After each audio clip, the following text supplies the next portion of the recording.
segunda parte da conversa com a doutora Angeli Giacomo, ela conta pra gente como é complicado o diagnóstico de uma doença rara e como isso precisa ser feito e conduzido pelos médicos, pelos profissionais de outras doenças. E também como o paciente deve se comportar. Doutora Angeli também fala sobre os caminhos a se percorrer e como eles naturalmente devem passar por um geneticista. Em cidades pequenas isso pode ser bastante complicado. Dá uma olhadinha. Eu imagino que diagnosticar síndromes raras seja muito complicado, porque a impressão que a gente tem como leigo é que toda hora está aparecendo uma síndrome nova ou um aspecto novo de cada síndrome. Só a Ehlers-Danlos, por exemplo, a gente sabe que tem 13 apresentações diferentes. Como é que é feito esse diagnóstico? Tentativa e erro, geneticista? É boa essa pergunta, porque hoje mesmo, durante o almoço, a gente estava conversando sobre isso, eu e os meus sócios. O geneticista é imprescindível. Por quê? Porque a gente pega muito erro. Então, assim, aquele paciente que tem tudo para ser uma Ehlers-Danlos e não é. Então, hoje a gente já, até por ser raro, hoje a gente tem enfrentado um problema que os pacientes leem muito, isso não é um problema, isso é bom, porque os pacientes hoje têm acesso à informação, mas às vezes já chegam aqui com um diagnóstico errôneo. Isso tem que desconstruir, né? Então, a gente pega muito paciente. Hoje mesmo eu fiquei sabendo um paciente com miastenia graves, que é uma doença completamente diferente, de um tratamento completamente oposto, sendo tratado como Ehlers-Danlos e mastocitose. E por quê? Porque às vezes alguns colegas falham ao não pedir a opinião do geneticista. Às vezes a gente que é médico da dor, a gente quer tratar a dor, e como a gente tem estudado muito SED, parece, mas não é. Então, é imprescindível que ao dar um diagnóstico desses, até quando é a SED do tipo hipermóvel, que ainda não tem um marcador genético, encaminhar para o geneticista. É imprescindível, porque é muito pesado para a gente que é clínico da dor fazer esse diagnóstico sozinho, né? Ainda mais por ser raro na literatura.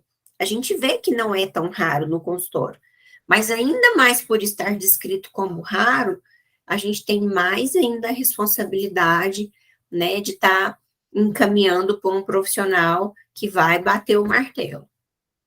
E é engraçado que, como paciente, a gente normalmente não ouve falar da existência dessa síndrome, é tratado como portador de outra doença qualquer, artrite, fibromialgia, enfim, e aí parece que depois que você recebe o diagnóstico,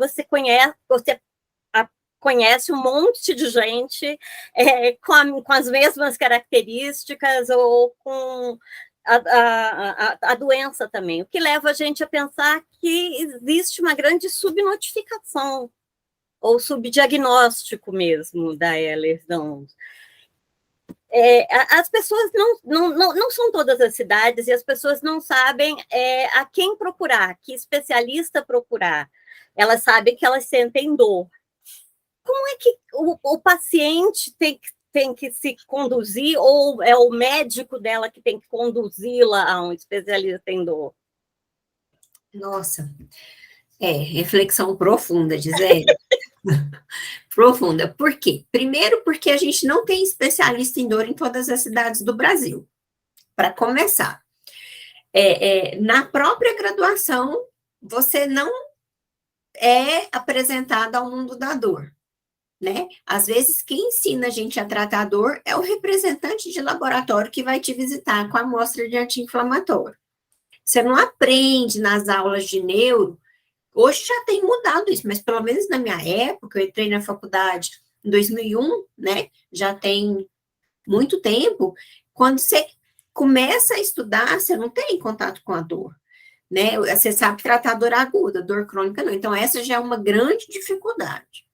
Então, às vezes, o paciente lá do interior não vai ter acesso a esse especialista em dor, não vai, né? Então, ele vai ser tratado de forma errônea, às vezes, com remédios para dor aguda por muito tempo, o que vai causar um estrago no organismo dele, além de cronificar a dor, porque ela vai estar sendo mal tratada, né? Então, o primeiro ponto é esse, o acesso, que é difícil. O segundo ponto é o acesso ao geneticista, que também é difícil. Não tem geneticista em todas as cidades. Nas grandes cidades, eles são poucos. Imagina nas cidades pequenas. Então, é muito complexo. Eu recomendo, né, que o paciente, na suspeita, procure um grande centro de reabilitação, como, por exemplo, os hospitais da Rede Sara, né? Procure uma cidade maior. Em São Paulo tem grandes centros, tem a ACD, tem o HC, tem a Rede Luci Montoro, né? Então, aqui em Brasília tem um hospital de apoio, que tem geneticista, porque realmente o acesso é muito difícil, muito difícil. E por onde esse paciente vai chegar, a gente não sabe, porque muitas vezes, quando vem para fisiatria, infelizmente, são pacientes que já passaram por pelo menos 10 especialistas. Até falar, nossa, eu não sabia que existia fisiatra. Eu tô aqui porque é uma novidade e eu quero ver se você consegue resolver e me ajudar, né?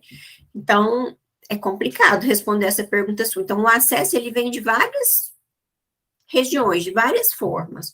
E, de preferência, se esse paciente estiver dentro de uma grande instituição, com certeza o caminho vai ser melhor para ele.